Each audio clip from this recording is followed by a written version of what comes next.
준공후 미분양이 느는 등 부동산 시장이 위축되면서 지역 경제 회복이 지연되고 있습니다. 이에 정부는 1사분기 민생경제 대응 플랜의 일환으로 지방 건설 경기 회복을 적극 지원하고 있습니다.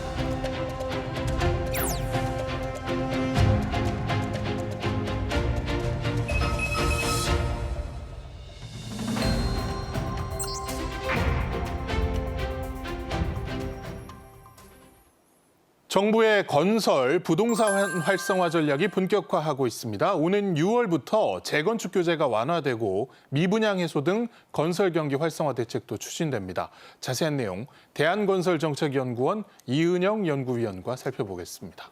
어서 오십시오. 안녕하세요. 예, 말씀드린 것처럼 6월부터입니다. 이 재건축 재개발이 간소화되고 특히나 이제 안전 진단을 하지 않고도 할 수 있는 정비 사업 패스트 트랙이 도입이 된다고 하는데 취지와 배경부터 좀 짚어볼까요? 네, 기본적으로 국내에서 적용돼 왔던 재건축의 안전 진단은 재건축을 억제하려는 목적이 더 컸습니다. 예. 그 때문에 세부적인 내용들은 이제 이 아파트가 무너지느냐 안 무너지느냐를 따지는 구조적 안정성에 대한 점수 비중이 컸습니다.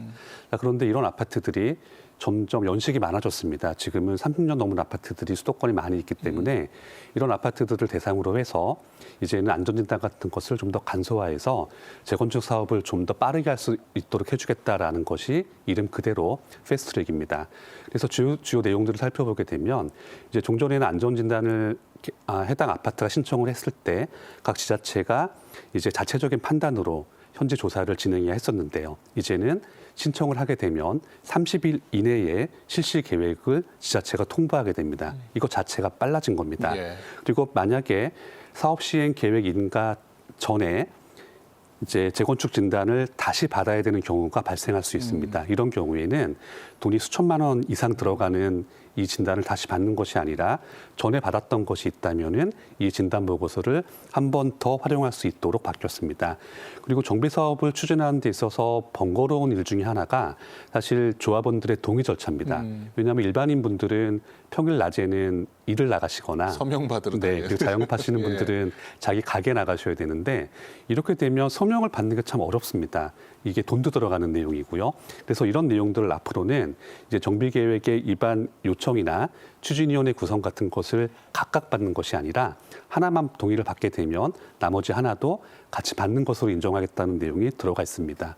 그리고 종전에 없던 더 큰 변화는 이제 앞으로는 정비 사업의 동의 절차에서 전자서명이 가능하게 됩니다. 그러니까 종전에는 이제 개별적으로 받아오던가 아니면은 전체 조합원의 10% 이상의 찬성하는 총회를 거쳐서 했어야 됐었는데 이제 앞으로는 그렇게 할 필요가 없이 이제 개개인이 이제 온라인으로 접속을 해서 본인 인증을 하고 전자서명을 하는 것만으로 모든 효력을 가질 수 있게 됩니다. 예, 결국은 이 안전진단 간소화되고 패스트트랙 도입되고 그다음에 동의 절차도 전자서명으로 가능해지는 만큼 전반적으로 재개발, 재건축 속도 자체가 상당히 빨라질 것 같습니다.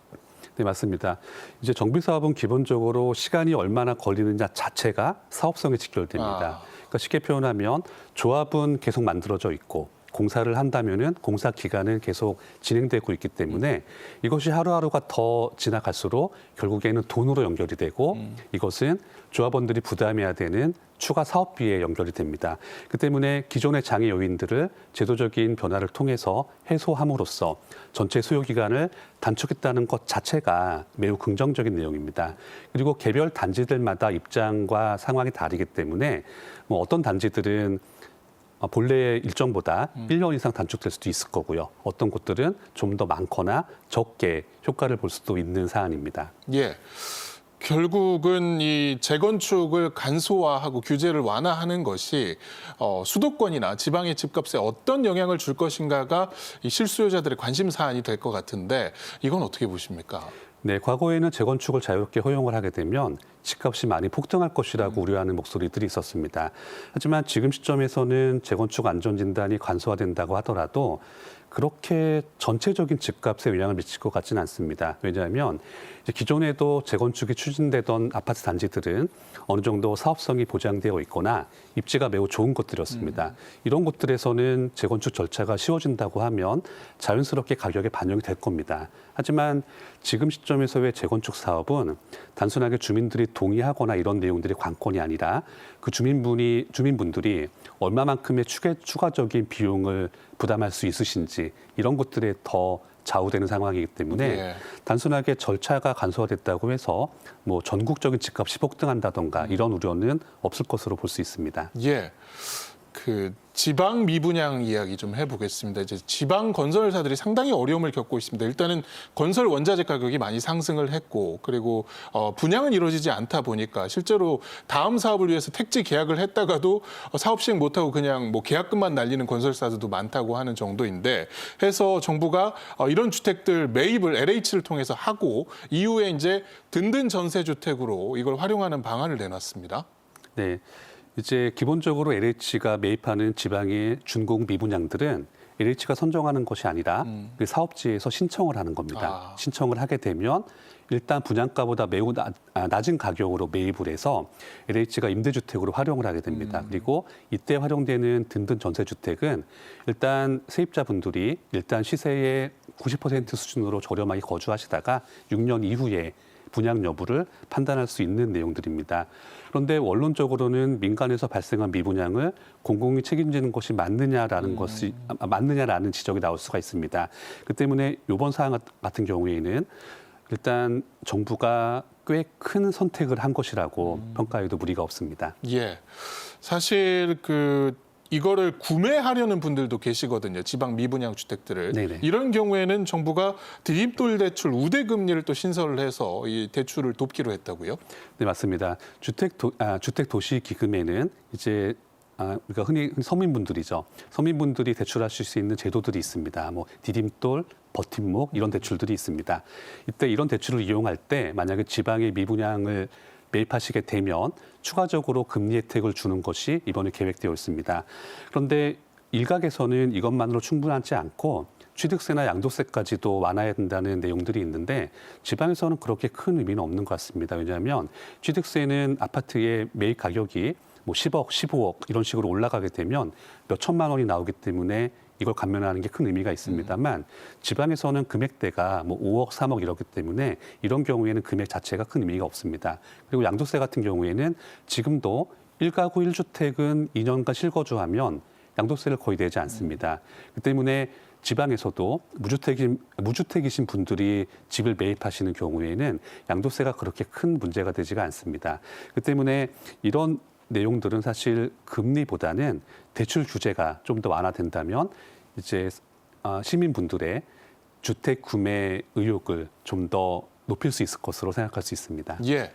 그리고 정부가 이 지역 개발 사업 활성화를 위해서 내놓은 방안이 바로 철도 지하화 사업입니다. 지역이 부산, 대전, 안산인데 여기서 추진이 되는 내용들 어떤 것들인가요? 네, 사실 철도 지하화 사업은 이제 심플하게 지역 개발을 좀 더 촉진한다는 내용으로 볼 수가 있습니다.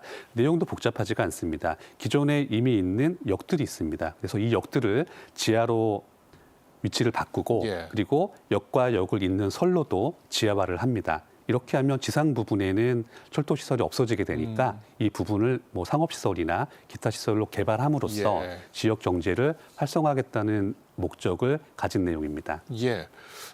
향후에 일단 지역들을 좀 살펴보면은 부산진역 그리고 부산역 2.8km 구간 지하화, 그리고 대전 조차장역 지하화, 그리고 초지역에서 중앙역 등이 추진이 돼서 기존에 이제 철도였던 공간에 새로운 상업지구들이 들어설 것으로 예상이 되고 있습니다.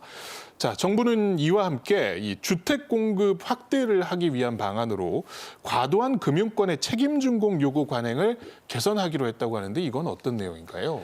네, 책임 준공이라는 걸 쉽게 표현하면 건설사가 PF 사업에서 보증을 서는 겁니다. 그러니까 중간에 어떤 문제가 생겨서 공사비를 못 받는 한이 있거나 공사가 중단되지 않도록 건설사가 책임을 지겠다는 겁니다.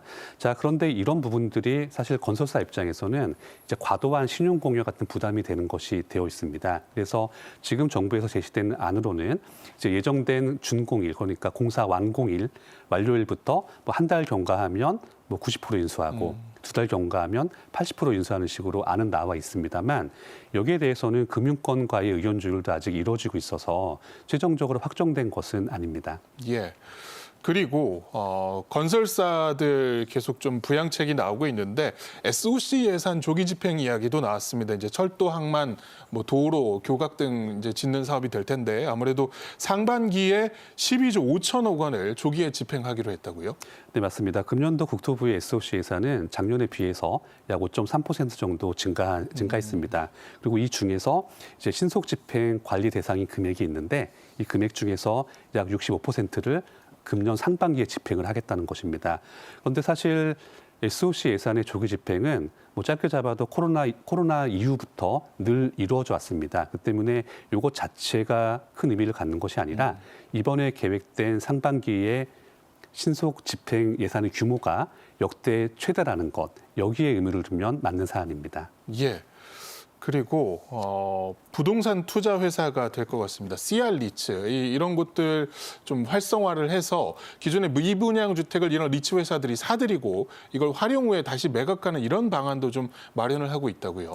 네, 맞습니다. 리츠를 쉽게 생각하면 일종의 펀드라고 생각하시면 됩니다. 그러니까 펀드가 돈을 모아서 이 돈을 가지고 부동산을 매입한 다음에 이걸 임대 사업을 하는 겁니다. 그래서 임대 수익을 수익으로 배분을 하고 나중에 이 건물을 팔았을 때 예. 시세 차익이 발생을 한다면 그 차익도 이 펀드의 수익으로 가져올 수 있는 겁니다.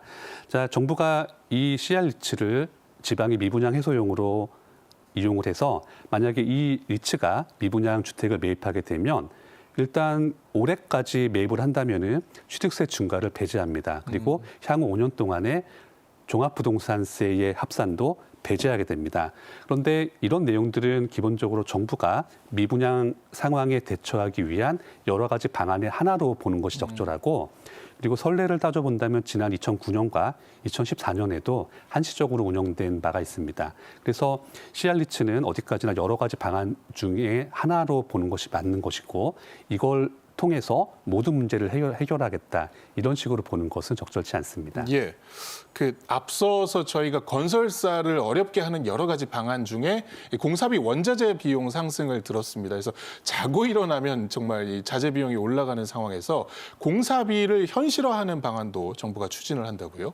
네, 이번에 제시된 공사비 현실화 방안도 그렇게 복잡하지는 않습니다. 그러니까 처음에 공사비를 계획하는 단계가 있습니다. 그리고 실제 공사를 하는 시점에서 그러니까 비용이 올라버리는 네. 상황이 있으면 이 부분이 문제가 되는 겁니다. 그래서 일단 정부에서는 공공공사를 대상으로 해서 이 공사비를 현실화하는 방안을 내놨습니다. 그래서 뭐 처음 시작할 때와 나중에 물가가 오르면은 어느 정도 기준을 세워서 한다든가 또는 설계 단계에서는 금액이 이랬는데 나중에 금액이 올라버리면 이 부분을 보정한다든가 이런 식으로 해서 일단 기존에 책정된 공사비가 급등하는 물가에 맞지 않았을 때 이 부분을 가능한 한 조정하겠다라는 것이 주요 내용입니다. 예. 그리고 지난해로 기억을 합니다. 제가 그 수도권 그린벨트 해제가 발표가 됐었습니다. 결국 공급 확대 방안의 일환이었는데 이번에는 지방의 그린벨트도 해제가 됩니다. 그 15개 지역에서 17년 만에 그린벨트가 해제가 된다고 하는데 이것도 소개해 주실까요? 네, 사실 비수도권의 그린벨트 해제도 딱 1년 전이었습니다. 작년 2월 달에 발표된 내용이었습니다. 그때 발표된 내용도 지금과 동일하게 지역 전략산업을 육성하는 경우에 한정해서 그린벨트 해제를 허용하겠다라는 내용입니다. 그래서 이번에 발표된 내용들은 이제 부산이나 창원처럼 비수도권의 15개 지역의 그린벨트를 해제해서 지역 전략산업을 육성하는 내용이고요. 주요 내용들은 뭐 산업단지, 물류단지, 역세권 개발 이런 것들이 포함되어 있습니다. 그래서 여기에 대해서는 좀 찬반이 나오고 있습니다. 왜냐하면 이번에 발표된 그 내용 중에는 이제 종전에는 개발이 안 되던 환경영향평가의 1등급, 2등급 이런 지역들이 포함되어 있기 때문에 네. 여기에 대해서는 찬반이 나올 수 있습니다. 하지만 국내에서는 앞으로 인구가 감소할 것이고 이제 지역에서는 점차 그 지역만의 먹거리를 찾아야 되는 상황이 더 부각이 될 겁니다.